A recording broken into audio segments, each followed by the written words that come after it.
Not until we are lost do we begin to find ourselves, is the description of the famed YouTuber Hypnotist Sappho, although the person she found herself to be could be described as the lowest a person may be able to go, stooping to the level of what I'll describe as kid and animal liking, for a lack of appropriate wording. Sappho used to be what her YouTube name simply described her as, a hypnotist, performing hypnosis on people via VR chat, which can be seen through her channel she has since abandoned after her internet exile. In today's video, we will cover the separate traits Sappho has in 4 separate chapters. We'll begin with her liking to animals, moving on to her liking to children, then to the ways she has manipulated her audience and the people around her, and finally, we'll end with where Sappho is at today, and any extra drama bits to add on to the end of the video. On this journey, I'll be joined by Zero Needs Coffee, who will help cover chapter 2. I encourage you to stick around as we delve into the mind of Hypnotist Sappho. September 11th, 2021 marked the day of not only the 20th anniversary of the 9/11 attacks, but when Sappho would create her most infamous video. This video was titled, before its deletion, Coming Out About Things, of which she would admit she was a zoophile. This video, in her words, was Sappho clearing the air. She made it known that she does, quote, not have a thing for humans, she is more attracted to animals like German shepherds. I will make note that her saying she does not have a thing for humans is not accurate, although I will elaborate on that in the second chapter. The rest of the 36-minute coming out video is dedicated to her defending herself and the zoophile community, in which she makes a selection of obscene comparisons and statements for us to digest, the more impactful of which we'll be going over now. The first of many is her comparison to the LGBTQ community. This is a tactic used by many delusional people such as herself to try and cope with the disgusting sexual desires, one that is not in any way comparable to the LGBTQ.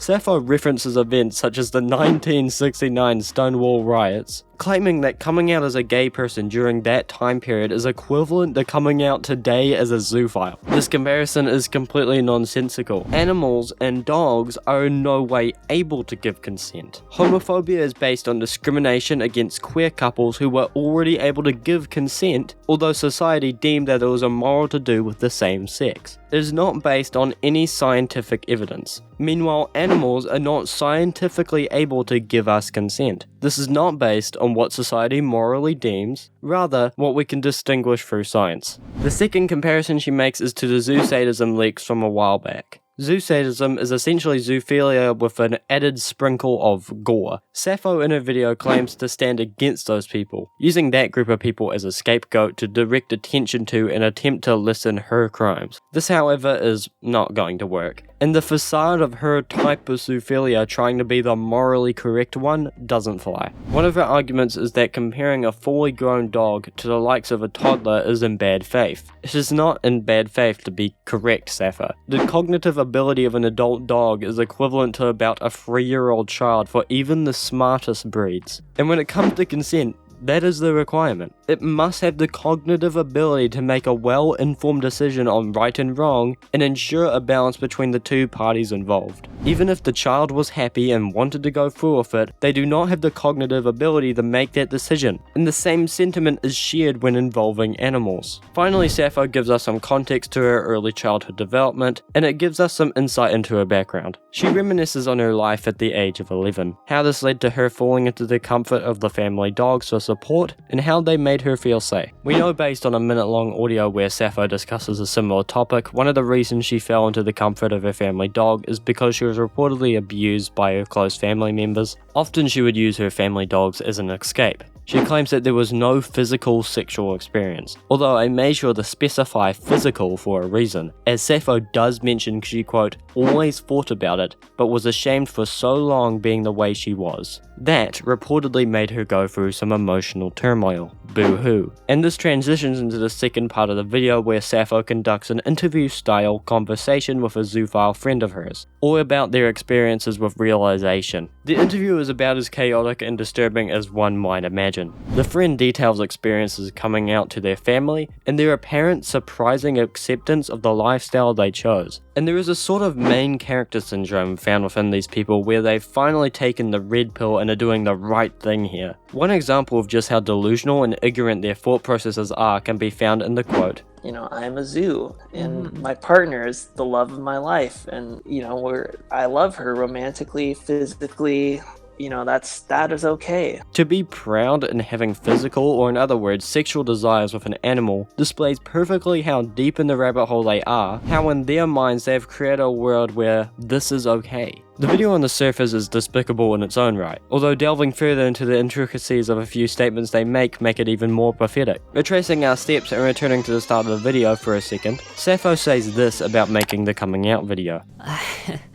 I'm just not going to give the opportunity for a Sappho exposed kind of video. It is according to her that this is why she is making the video now, in order to clear the air. Although what she is saying here is a lie. In fact, prior to the video coming out, Sappho had already been exposed for the exact same behavior. In her Discord server, Mama Sappho's Hypotherapy, in the week prior to her coming out video, Sappho would form a new text channel dedicated to not safe for work feral art, depicting drawn animals undergoing sexual activities which include both animal on human and animal on animal artwork. This would of course draw some attention. One of the moderators by the name of Matcha Tiger would confront Sappho over the change she made to the server. After some conversation back and forth, Sappho would claim to be an ally of the zoophile community, linking further information about zoos in the form of the Zooier Than Thou podcast, which is a story for another day. This defense of the zoophile community in parallel with the addition of feral art section on her Discord server would cause the moderator Matcha Tiger to create a tweet longer on the 8th of September 2021. Matcha's tweet longer is actually quite vital to a lot of the story, and we will be returning to this further on in the video when we reach chapter 2. This tweet longer exposing Sappho predates her coming out video by a few days, which would mean that Sappho's coming out video was in fact not for the purpose of clearing the air and getting something off her chest, before anyone could expose her of such behavior, as her being exposed had already occurred. Instead, the video was made in a rush directly after she was called out. The video as a whole was deservingly met with anger, outrage, and disgust upon postage. This would then span outwards and word spread throughout the internet. Commentary would pick up along this time, as people rushed to talk about the easily agreeable sentiment that this person is a creep. Much of the cases where we have seen the type of response mark the end of the conversation, as there is in no way someone could easily return after being struck down like this, usually leading to an internet exile and radio silence from the target. Although Sappho treated this much differently. Instead, this drama only marked the beginning of her story. Sappho, you see, had bigger plans. I'll first show you a quick video made after Sappho received backlash that demonstrates her lack of remorse and ignorance to the true weight of the situation.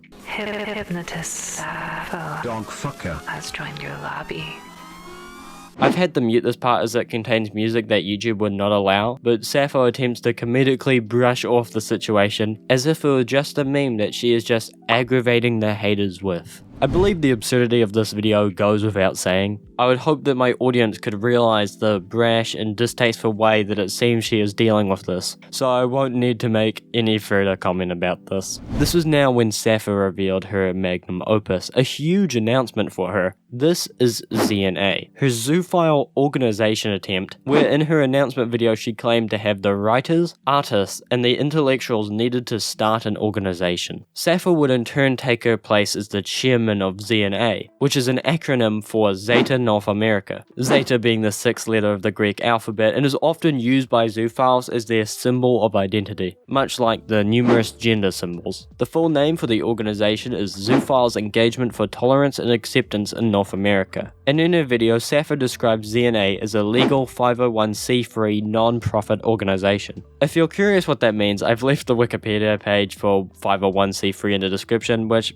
I'm not going to be kidding around. I know not a single one of you is going to read it. It has to do with federal tax income and a bunch of stuff like that. Although it doesn't really matter because this actually turned out to be inherently false and impossible, as the organization was too young to actually be considered for 501c3. In actuality, the IRS had yet to view ZNA's application. Despite not even reviewing it yet, it would have been impossible to be granted due to the organization being younger than 3 years. In fact, one of their pages, which claimed to be officially registered as a 501c3 organization, suspiciously changed a few weeks later to include the word pending. ZNA is an organization with the purpose of acting as a safe space for people with a connecting theme of an interest in animals that exceeds that of a pet. Much of this announcement is for marketing. And a very interesting and detailed aspect of this marketing is by using hatred and anger to fuel her message. She makes note that the attention given to her has helped her achieve this point, and much of this video seemingly tries to continue this pattern,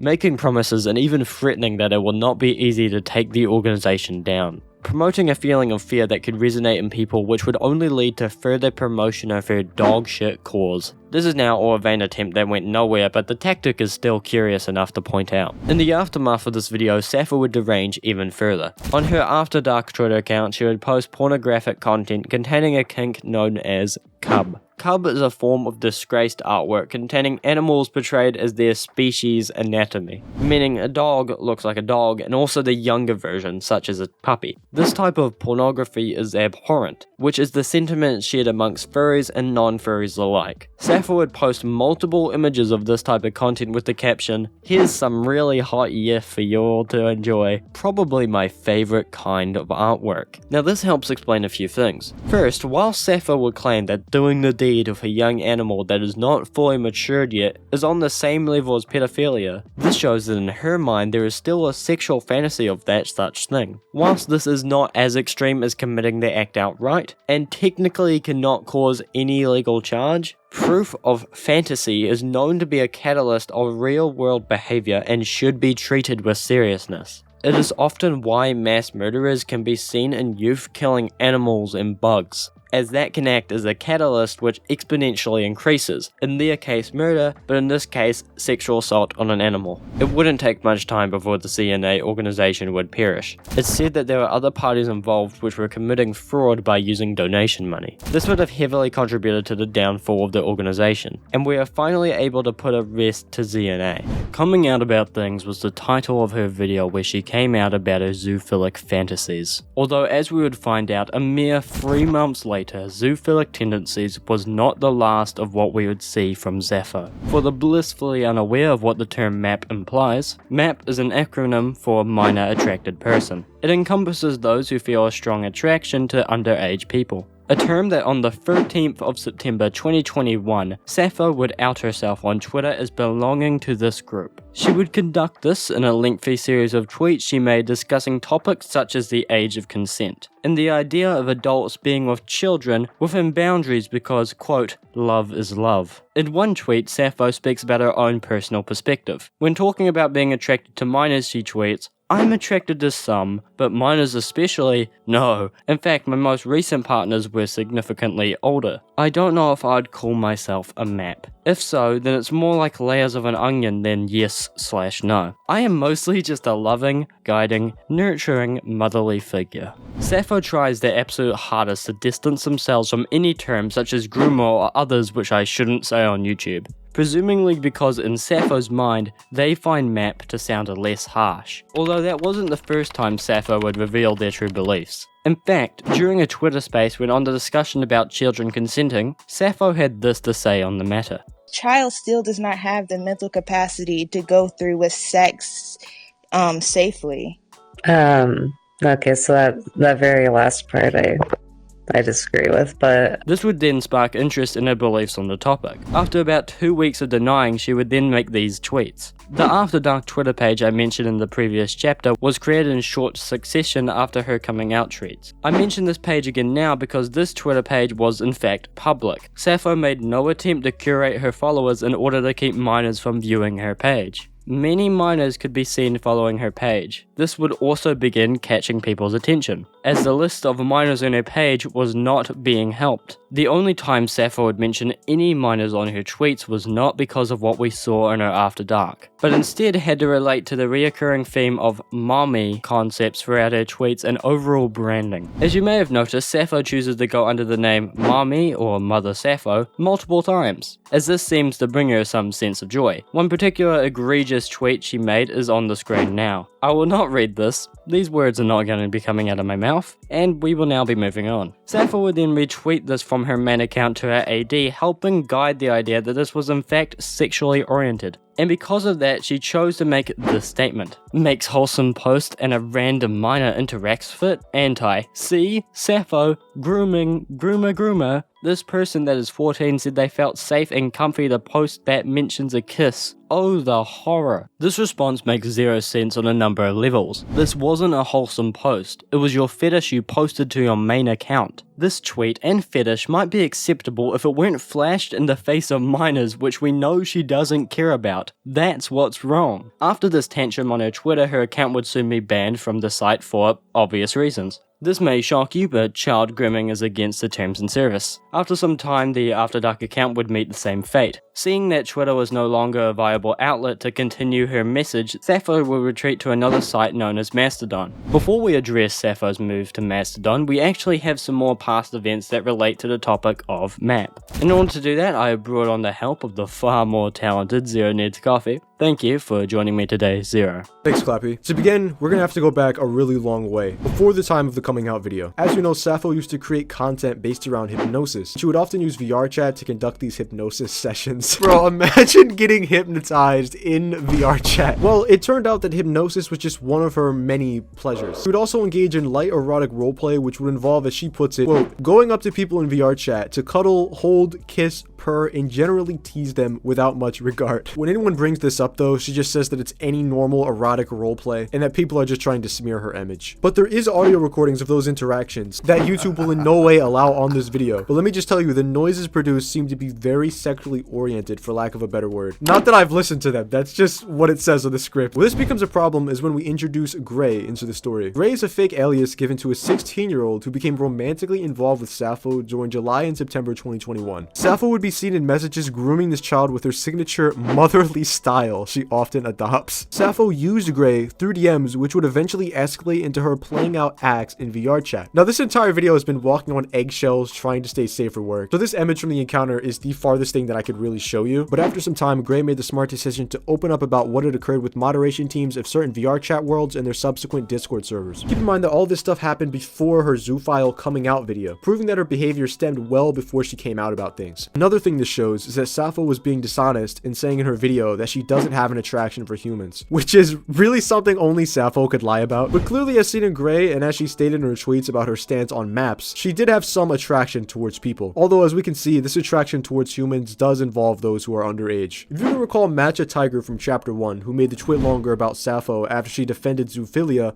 and posted feral art the week before the coming out video. What he discussed about zoophilia was only a portion of their concerns over Sappho. You see, in the Discord server where Sappho had her feral art channel, much of the Discord server as a whole had a very 18+ theme to it. This was particularly alarming as the server was open to those above the age of 13. These worries would be proven accurate when one mod, who is known only as Blue, was outed as being 17 years old, all while being a moderator in the server. Due to this, Blue had access to all of the 18+ channels and could be seen engaging in some of the activity done inside of them. This even included reacting to an image Sappho would post of an adult toy she had received, which was modeled similar to the genitalia found on a real animal, in which Blue would react supportingly, clearly outlining that despite being 17, Blue was an active member involved in some of the more sexual aspects of Sappho's life. Some of the drama to do with the age of consent was talked about in Matcha Tiger's Twitlonger. In response to this, Sappho would attempt damage control by pitting the blame as an accidental oversight and giving Blue permissions to access 18+ sections of the server. Though, as we would later come to find out, it was indeed Sappho who gave Blue the permissions. Realizing that she was caught lying, her next tactic was to brush it off due to age of consent laws in Canada, where Blue is living. This, however, is null and void, as exposing people to explicit images is not based on age of consent laws. For example, in Canada, where Blue lives, the age of consent may be 16, but showing anyone below the age of 18, much like Blue, pornographic material is completely illegal. And all of this would then lead Sappho into posting her quote-unquote coming out about things video. And that's pretty much it for the past events. What the fuck did I just read? Thank you, Zero. Catching back up and continuing looking into the MAP allegations, we have an instance on Twitter which adds to the seemingly forever growing list of Sappho's charges.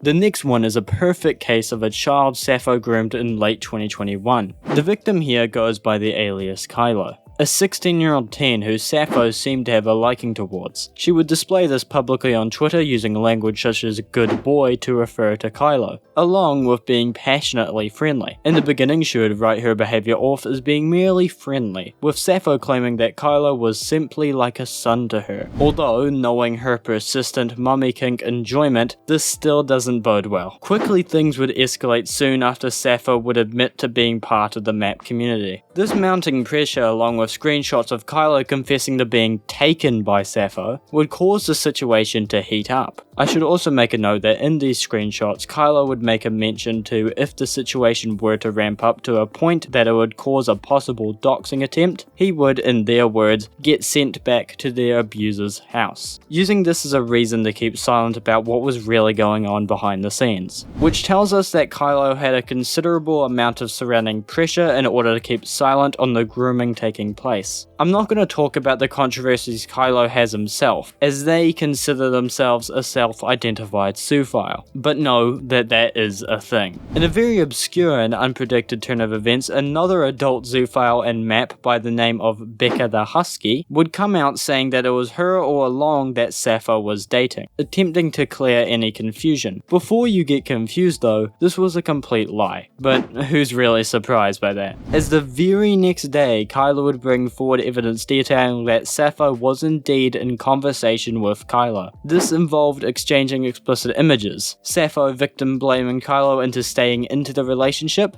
On an alternative account, Sappho would make even more direct sexual comments towards Kylo, and there's even recordings of Sappho sending audio messages of her pleasuring herself. No, for the degenerates, I will not play them, and no, I will not link them, just know that they exist, and that is enough for today. This would reveal that the entire story between Becca and Sappho was fabricated. Sappho was in fact in contact with a minor, sharing an explicit relationship, lying and manipulating those around them to try and sweep everything under the rug. Now moving sites from Twitter to Mastodon. For those who don't know what Mastodon is or have never heard of the site, it's an alternative social media from sites such as Twitter. On the platform you can host servers, and the server that is topical for today is the one Sappho was a part of. Sappho was a member of the Zeta MU club following her deletion from Twitter. We've discussed how the word Zeta ties into zoophilia, and it's a similar story for the word MU, as this too is a Greek letter used by groomers as a symbol. This server was particularly disturbing as it acted to house those of the map community, whilst also being open to those aged 13 to 18 years old. When questioned on the server about her stance on contact with minors, she gave this response: pro-contact under certain circumstances, elaborating on that by saying, if it is consensual, not forced or coerced, and not for selfish reasons. For the unaware, often many in the map community will label themselves into groups such as pro or no pro contact, meaning some may find themselves attracted but opposed to real physical contact. This of course is just completely coping and stands no real benefit, nor does it justify the mentality to any degree. One other contradiction shown by Sappho was her apparent support of Lecter. Lecter runs a separate Mastodon server which also caters to map members. Lecter in particular was also caught up in certain allegations, one of which had to do with zoo sadism. I explained zoo sadism in the beginning of chapter 1, and during Sappho's coming out video, she made the exact mention of this type of practice, claiming that she stood vehemently against those people, although her support on Mastodon now seems to provide a different perspective. Zeta MU would fall into ruins as IP leaks would serve as a large security problem to users, therefore little more drama would surface from its community, and that envelops a large majority of the map allegations regarding Sappho. Within Sappho's controversies, there is a large amount of manipulation at play. Their lies have been abundant throughout this video, nestled into most of what they say. One of the various ways this was done was again on Mastodon, where shortly after Kylo would come out about what Sappho had been doing to them, Sappho would make a post stating that they'll be admitted to a psych ward. The true validity on this is debated, although it is likely a lie as it follows in her behavioral pattern of using lies lies to victimize herself, nor is there any evidence to support her psych ward claims. It may only be an attempt to soften the blow of the situation, although as the length of this video shows, there is not much you can soften at this stage. One of the more blatant clips displaying her ignorance comes from a VR chat encounter that was recorded, in which Sappho makes a small response to some of the drama that was going on. Sappho would write off much of the drama as nothing, claiming that she has done nothing wrong. Since I haven't actually done anything,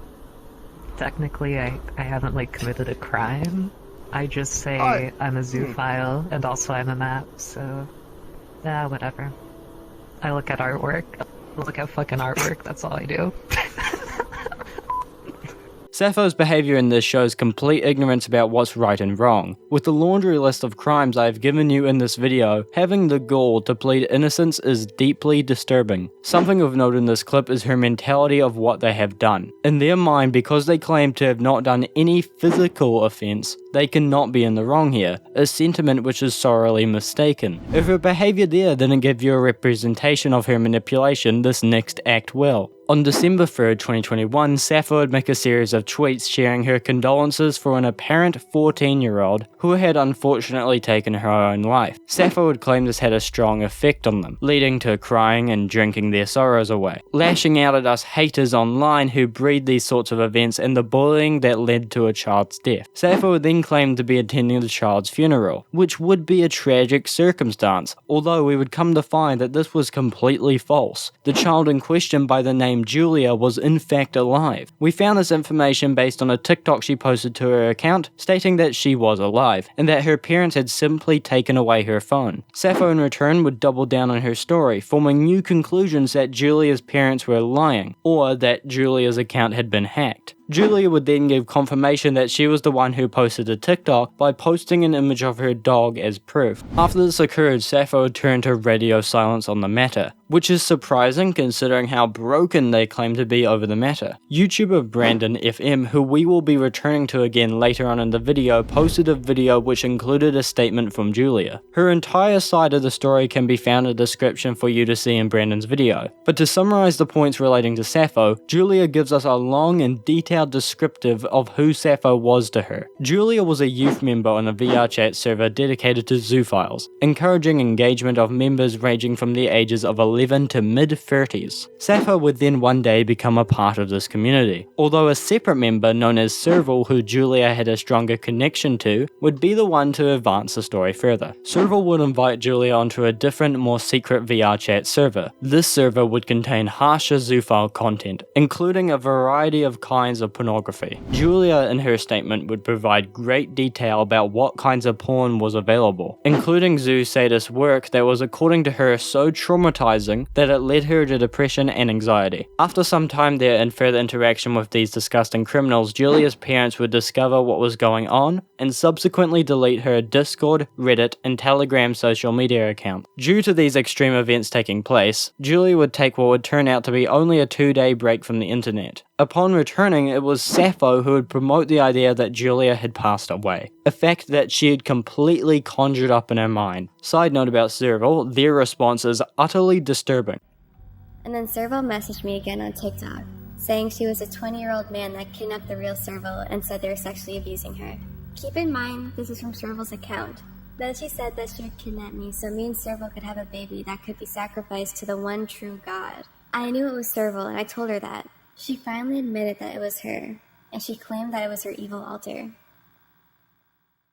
The tales of the internet are truly as disturbing as they are interesting. For the longest time, that was the full extent of the drama. A brutal onslaught of crime that should leave an awful disdain in your mouth. Although, whilst I can preach to you the level of disgust Sappho's actions give me, arguably what's more interesting is her motive, and what drives a person to commit such acts. Cause in reality, Sappho never really leaves forever. December 2022, Sappho rejoins Twitter now under the alias Sappy Demon, announcing a new channel. A new beginning. Sappho would begin a change of medium, from hypnosis to cybersecurity. On the channel, glowing brightly, her new goal had reached full potential, to spread the knowledge on how to secure your digital footprint. The videos are no longer visible on the channel, only via small captures using the Wayback Machine, although the most important part is still linked on her page, under Personal Website. Clicking the link, we are taken immediately to the website fuckthefeds.pro, a spinning hamster reaching for a sword draped in cloth, under the title text of Fuck the Feds. There's audio for the hamster dance song, which I pray isn't getting too old now, but the vital part is the 11-page PDF file that details how to encrypt your online security in times of targeting from doxing, coordinated surveillance, and law enforcement.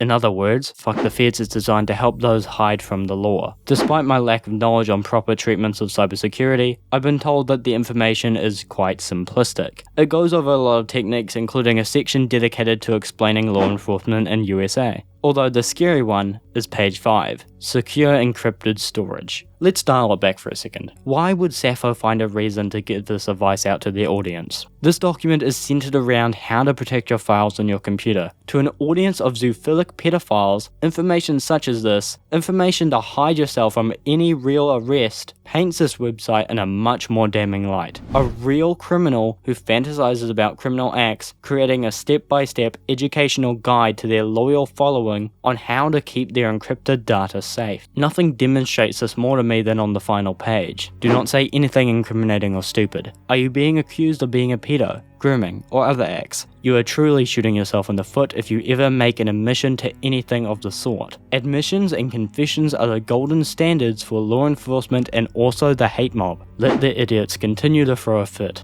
Let stupid people whine and cry about you. The longer this goes on, the less there is any chance of a serious investigation, and people ruining any kind of evidence if it does exist. Disappear for a while. People tend to get bored after a few months of you being quiet, and by the 6-month mark, people usually completely forget who you are anyway. In what world is this not a clever front to disguise intentions of hiding incriminating evidence? Sappho's approach is very sophisticated. As much as they don't deserve any recognition, I can acknowledge that Sappho is very intelligent, cunning, and articulate with each and every word they use. That's how she puts up such a clever front. Whilst previously, as I've demonstrated in today's video, her attitude has been very brash. Sappho is not shy in revealing her opinions. That's why this year's return stands out as much as it does to me. Allow me to draw your attention to a recent Brandon FM video, in which he would conduct a direct interview with Sappho. Brandon FM is known for crafting extremely intense and in-depth analysis videos on topics mainly centering around characters in VR chat. Of course, Hypnotist Sappho would inevitably fall under his sights. In his latest video, I must critique his interview approach. Sappho is free to run wild on this. If I could summarize this video in one single word, it would be